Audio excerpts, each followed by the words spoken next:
Son las 9:05 de la mañana y en nuestro bloque El Poder en Tus Manos recibimos ahora a una de las candidatas que está postulando a la presidencia de la República. Me refiero a Verónica Mendoza, candidata de Juntos por el Perú. Buenos días, señora Mendoza.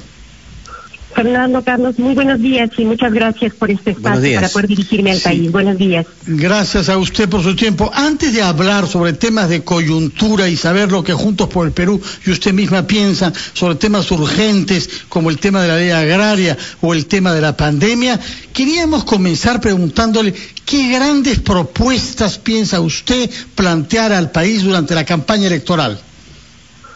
Sí, Fernando, Carlos, nada que no tenga que ver con lo que estamos viviendo ahorita.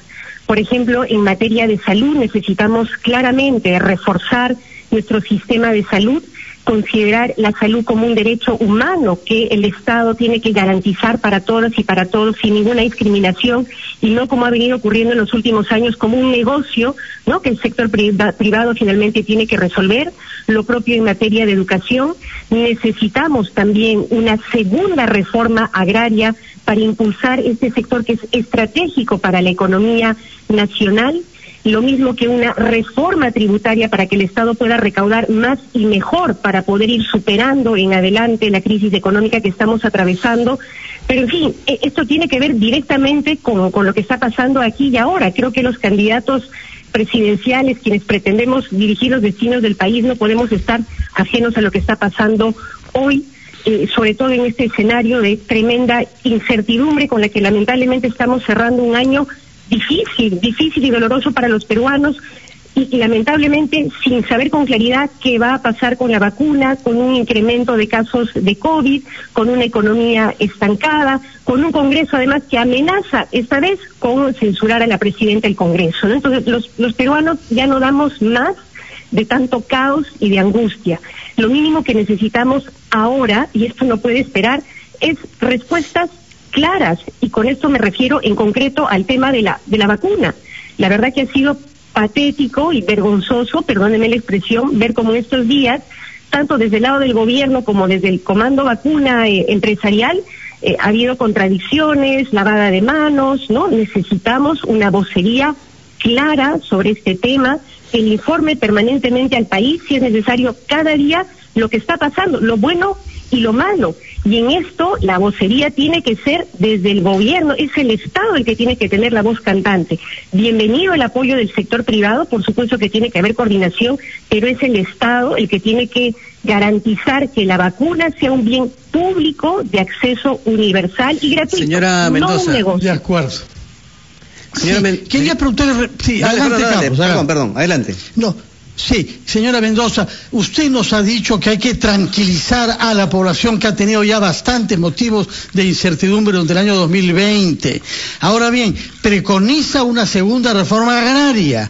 Yo por eso quería preguntarle si usted reconoce que la primera empobreció al país y al agro en particular, y si reconoce al mismo tiempo que la agricultura de exportación moderna en el Perú ha generado empleo y ha contribuido a sacar a mucha gente de la pobreza, pese a que hayan naturalmente casos reprochables, inaceptables de abuso con los trabajadores. Sí, Fernando, desde nuestro punto de vista, la primera reforma agraria constituyó un hito histórico que le devolvió la dignidad a miles de peruanos que eran tratados como ciudadanos de segunda categoría, casi como esclavos. Ciertamente hubo deficiencia en el aspecto técnico y económico, y es precisamente en lo que queremos poner énfasis, en lo que estamos planteando como una segunda reforma agraria, que implica para nosotros una reforma de la institucionalidad estatal para que atienda, promueva este sector que es estratégico para la economía nacional. Y no me refiero solamente a la agroexportación, que ciertamente es importante y necesita también modernizarse, tanto desde el punto de vista técnico como laboral, ¿no? No se puede hablar de una agroexportación del siglo XXI con un régimen laboral propio del gamonalismo del siglo XIX. Pero El problema es que no podemos seguir enfocados solamente en la gran agroexportación que está concentrada en la costa.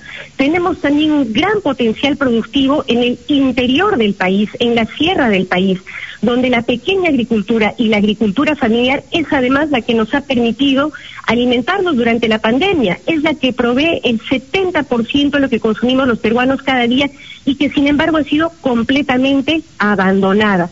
Para revertir esta situación, ¿qué planteamos nosotros?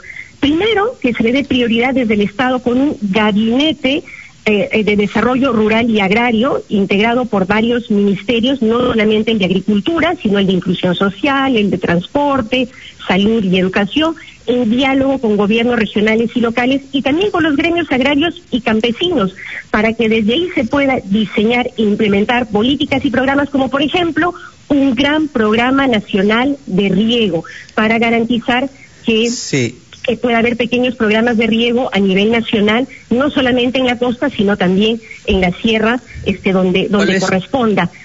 También un gran programa de capacitación y asistencia técnica y un programa de crédito barato para este sector, ¿no? Con una banca de fomento agrario fuerte y sólida para que no nos ocurra lo que ha ocurrido en la pandemia, ¿no? Donde luego de meses de desatención total, el gobierno quiso implementar un FAE agro a través de la banca privada, que ha sido un fracaso absoluto, ¿no? Entonces, para revertir este tipo de situación es que planteamos este paquete de reformas como parte de una segunda reforma agraria. Sí, quería pedirle su opinión sobre lo que ocurrió ayer en el Congreso de la República. No se llegó a un consenso respecto a la nueva ley de promoción agraria.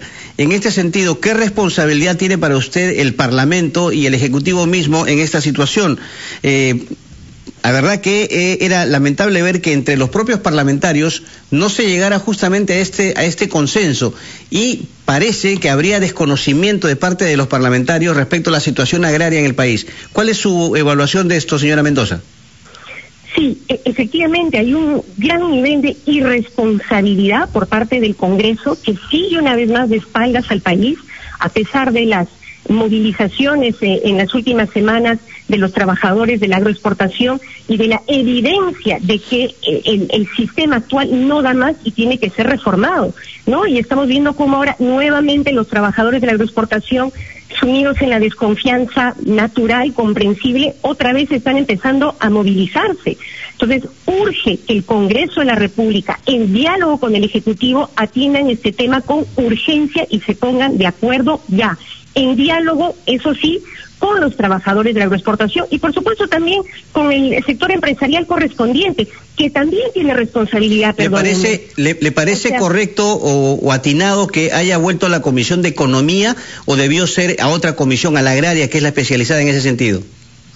Me preocupa porque además, y eso tiene que verificarse, hay denuncias periodísticas que señalan que el actual presidente de la Comisión de Economía tiene negocios directos con grandes agroexportadoras de la costa norte. Si es así, habría claramente un conflicto de intereses. Pero más allá de esta persona en particular, insisto, un tema tan importante para el país y un tema realmente que tiene que ver, insisto, con una cuestión de dignidad de esos trabajadores que han sido tratados como peones del siglo XIX a lo largo de los últimos años y también por un tema, por supuesto, de reactivación económica.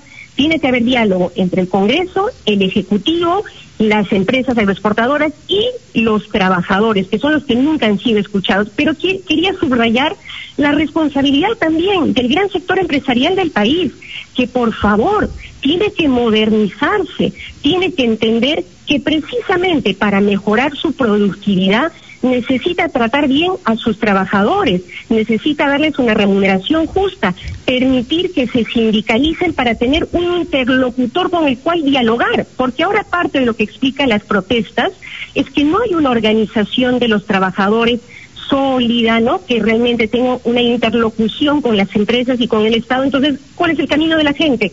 Salir a la calle. Entonces, señora Mendoza, pero no está generalizando usted la situación de los trabajadores. ¿Usted cree verdaderamente que la mayor parte de ellos trabajan como peones del siglo XIX, o está tomando usted casos sobre todo de empresas informales para generalizarlos a todo un sector que tiene mucho más méritos que lo que usted parece reconocer? Fernando, a mí me ha tocado conversar con trabajadoras, particularmente de la agroexportación en la costa norte, Y sí hay situaciones de explotación laboral. Mujeres que trabajan... Sí hay situaciones, pero usted presenta eso como si fuera el caso general. Pero tampoco son casos aislados. Ojo, yo sí tengo que reconocer que hay algunas poquísimas empresas que hacen un esfuerzo por tratar dignamente a sus trabajadores. Pero ¿poquísimas empresas? ¿Está usted seguro de eso? ¿Poquísimas empresas son las que hacen ese esfuerzo? ¿Cómo explicamos, si no, Fernando, que miles de trabajadores de la agroexportación en el norte hayan salido a movilizarse porque ya no dan más, poniendo en riesgo incluso su trabajo, su subsistencia cotidiana? Hay una mayoría de empresas... Pero también se hablaba, perdón, señora Mendoza, que le interrumpa, que buen número de trabajadores evidentemente no podía asistir a sus centros de labor porque eran amenazados, eran hostigados y estaban obviamente en una situación, diríamos, mucho más justa de la que hemos visto en otras oportunidades. Por eso me parece que la pregunta de Fernando es atinada, ¿no? ¿No hay una generalización aquí? No en vano, miles, no han sido decenas, no han sido cientos, han sido miles de trabajadores con los que, insisto, algunos de ellos en su momento he podido yo dialogar y conocer directamente su experiencia difícil y dolorosa, que han venido trabajando con un régimen laboral que ya no da más. Lo ha reconocido todo el mundo, ¿no? Las propias empresas de la agroexportación han reconocido que necesitan un cambio. Bueno, que sean consistentes con este enunciado y que también faciliten, ¿no?, la construcción de un nuevo régimen laboral que permita una remuneración digna, que permita la sindicalización de estos trabajadores para que precisamente no estallen los conflictos en la calle, sino haya un diálogo, un espacio de negociación serio.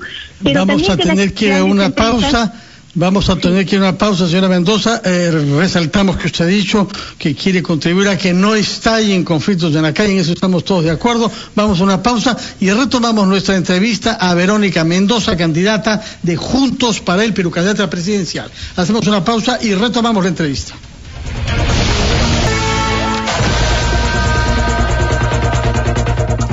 Son las 9 de la mañana con 20 minutos. Estamos conversando con Verónica Mendoza, candidata presidencial por Juntos por el Perú, aquí en Ampliación de Noticias.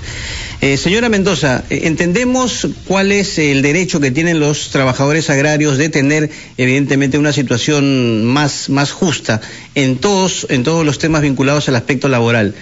Pero usted respalda que estén en estos momentos bloqueando vías y perjudicando el derecho al tránsito de otras personas. Repito, respetamos el derecho a la protesta, pero ¿cree usted que en esta situación se están violando derechos de los demás al bloquear vías? ¿Y hay bloqueos en la Panamericana Sur, Panamericana Norte? Bueno, eso es clarísimamente responsabilidad del Congreso de la República, que sabía que esto iba a ocurrir si no se ponían de acuerdo cuando anunciaron que lo iban a hacer. Por eso es urgente que ya se convoquen y dialoguen Congreso, Ejecutivo, trabajadores y también el sector empresarial correspondiente. Pero mi pregunta es si es que usted está de acuerdo con el bloqueo de las vías. Nadie quiere que se bloqueen vías, los propios trabajadores, ¿no? Que quisieran más bien poder trabajar ese día para poder subsistir y llevar un pan a sus casas, pero lamentablemente el propio Estado, ¿no? Las propias autoridades no les dejan otro camino que este, lamentablemente. Entonces, si queremos evitar este tipo de situaciones que nadie quiere en el país, que efectivamente perjudican a terceros, lo que hay que hacer ¿Pero no está avalando usted eso en estos momentos? En este momento parece ser la única vía para la gente para hacerse escuchar. Por eso lo que yo demando, exijo, es que haya canales de diálogo efectivos, permitiendo la organización, formalización, sindicalización de estos trabajadores, y le exijo al Congreso de la República que atienda urgentemente esta situación. Es evidente que si no resuelven en las próximas horas o días un nuevo régimen laboral agrario que respete los derechos de los trabajadores, esta situación va a seguir creciendo. Y otro, no es la única movilización que hay en estos momentos. Los trabajadores mineros también están, varios de ellos vinculados a grandes empresas, en huelga precisamente por temas laborales. Pero da la idea, perdón, de que la única forma aquí de protestar es mediante esa vía, que evidentemente implica también un delito. Señora Mendoza, por eso le pregunto, ¿por qué de alguna azuzar azuzar a esta situación porque genera inestabilidad? ¿No cree usted que lo está haciendo? Es que estoy diciendo todo lo contrario. que precisamente para evitar este tipo de situación hay que generar espacios de diálogo, hay que reconocer la organización, la sindicalización de los trabajadores y hay que atender los problemas de manera oportuna. Este es un tema que lleva 20 usted dice, años, perdón, que esta es la única forma que ellos tienen de hacerse escuchar. A estas alturas, después de haber recurrido a toda clase de mesas de diálogo, negociaciones, ¿no? Reclamos oportunos a las instituciones correspondientes y después de la indiferencia de las autoridades competentes, lo único que les queda lamentablemente es salir a las calles. Si queremos evitar eso, insisto, lo que hay que hacer es formalizarlos, reconocerlos, promover la organización y sindicalización y atender los problemas de manera oportuna. Y por eso estoy planteando que este no es el único conflicto en ciernes. Atención, hay cientos de trabajadores mineros de grandes y medianas empresas que en estos momentos también están movilizándose porque tampoco dan más. Decenas de ellos se han contagiado o cientos de ellos se han contagiado en la pandemia porque no se los protegió adecuadamente. Decenas de ellos han fallecido por accidentes laborales y no han tenido ningún tipo de indemnización sus familias, porque igual que en la agroexportación, las grandes empresas se amparan en la tercerización, ¿no es cierto? Para no tener que formalizar y pagar remuneraciones dignas a sus trabajadores, recurren a empresas terceras que tienen en la precariedad absoluta a los trabajadores, y esto está ocurriendo en varios sectores del país. Por eso es fundamental, además de resolver estos temas urgentes, abrir el debate sobre la necesidad de una nueva legislación laboral en su conjunto, que ponga en el centro. De acuerdo, señora Mendoza, hemos comprendido ese punto de vista. Habría que ver cuáles son esas empresas que usted dice que no reconoce derechos. No sé si serán las chinas que invierten en el Perú, por ejemplo. Pero en fin, quería preguntarle lo siguiente. Usted nos ha esbozado un plan de gran inversión pública en educación, en salud y en riego. Y yo quisiera saber ¿de dónde puede proceder ese dinero para que el Estado sea capaz de invertir en esos sectores? Porque justamente estamos viendo movimientos que afectan la productividad de los sectores que más recursos han dado al Estado, como la minería, justamente, que usted menciona, como la agricultura y también las inversiones en infraestructura. Recordemos el caso reciente del puerto de Chancay, al que no se le da todavía autorización para una inversión de $3.000 millones de China, precisamente. La pregunta es, ¿no estará usted peor que cuando nació la izquierda en el siglo XIX, actuando con un pensamiento que impide la expansión de las fuerzas productivas? Fernando, solamente para responder a tu comentario anterior, las empresas mineras infractoras de los derechos laborales están claramente identificadas, y las que están a la cabeza son Buenaventura, Volcan y el grupo Brescia, que tiene una empresa tercerizadora que permite la precarización de sus trabajadores. Ahí es donde la SUNAFIL tiene que echar un ojo, por ejemplo.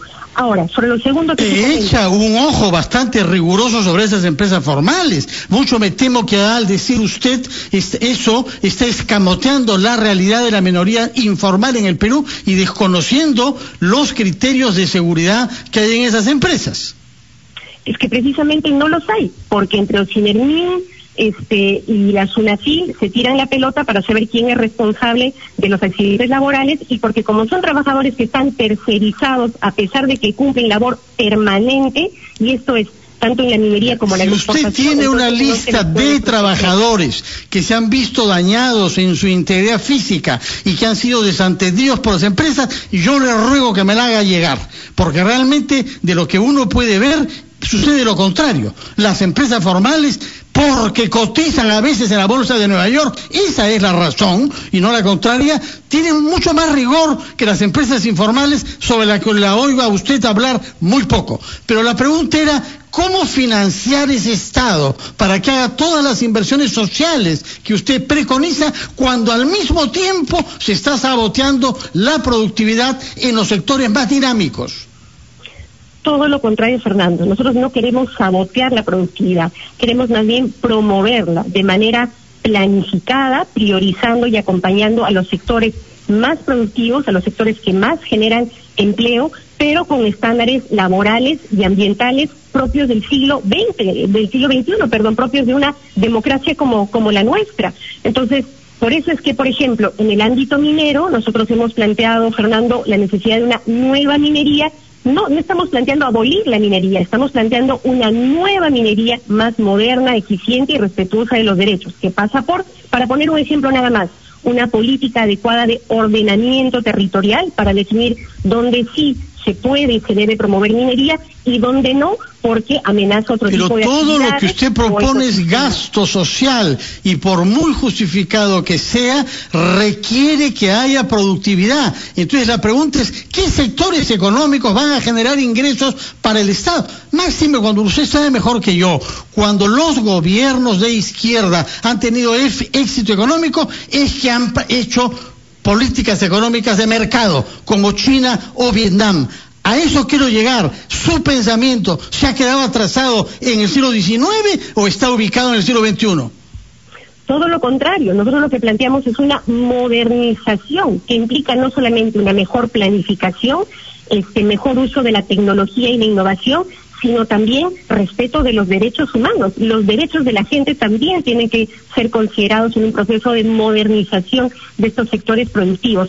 Pero para volver al tema anterior, Fernando, impulsar una política de ordenamiento territorial, más que un gasto importante, requiere de voluntad política, de un ejercicio democrático, de diálogo y de planificación con las empresas, con los gobiernos locales y con la gente. Y nosotros sí queremos que estos sectores produzcan y de manera sostenida, pero además que paguen los impuestos que tienen que pagar, porque efectivamente hay un problema de recaudación tributaria propio de la pandemia, pero que hemos heredado también de la política tributaria en los últimos años. Hemos estado rezagados en América Latina, hemos sido uno de los países que menos impuestos ha recaudado, con menor presión tributaria.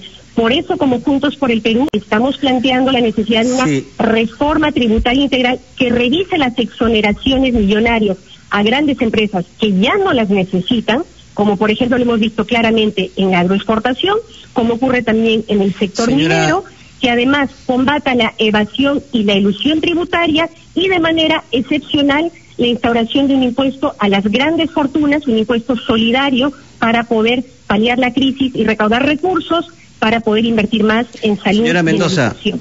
Señora Mendoza, ¿es este el momento para discutir la reforma de la Constitución para usted?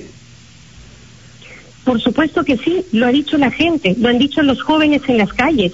No solamente se han movilizado para poner freno al golpe del señor Merino y compañía, no solamente se ha movilizado para exigir investigación y sanción por el abuso policial, sino también pidiendo un cambio de fondo, un cambio de reglas de juego. Por eso nosotros, para canalizar esa voluntad de cambio y ese debate nacional... Pero no hay temas mucho más prioritarios en este momento, el tema salud, el tema económico, como para discutir eso en ese momento. A ver, es la ciudadanía misma la que ha planteado la necesidad... ¿No está generalizando ahí también? Por eso lo que nosotros estamos planteando es que el 11 de abril, en una segunda urna, se le consulte al pueblo peruano si quiere o no una nueva constitución. Usted dice que todos los jóvenes han salido a protestar, entre otras cosas, por el cambio de la constitución. ¿No está generalizando ahí también?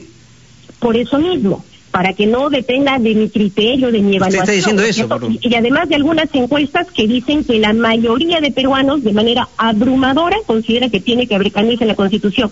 Pero lo concreto que estamos proponiendo es precisamente que se consulte al pueblo peruano el 11 de abril, en una segunda urna, si quiere o no un referéndum, para que no sea prerrogativa de la prensa, de las empresas o mía decidir si se necesita o no una nueva constitución, sino que sea el pueblo peruano el que democráticamente decida si se necesita una o no. Pero yo creo que claramente lo que hemos vivido en pandemia y la crisis política dramática que estamos atravesando nos demuestra que necesitamos cambios de fondo, que las actuales reglas de juego ya no dan más. Muy bien. Con 4 presidentes en el último año, con 105 congresistas procesados por corrupción, necesitamos un cambio de fondo. Le agradezco mucho, nos ha ganado el tiempo. De todas maneras tendremos oportunidad, por supuesto, de conversar más adelante. Muchas gracias por atendernos esta mañana, muy amable. Carlos, si me permites... Muy concreto, por favor. 30 segundos, sí, para desearle unas felices fiestas a las familias del Perú. Yo sé que ha sido un año muy difícil, muy doloroso, pero al mismo tiempo ha sido un año en el que hemos empezado a recuperar la esperanza. El pueblo peruano ha dicho basta a la corrupción, al entreguismo, a la violencia, y ha planteado cambios que tenemos que conseguir juntas y juntos. Muchas gracias por sus buenos deseos y por supuesto compartimos ellos. Verónica Mendoza estuvo con nosotros, pausa y regresamos. El poder en tus manos.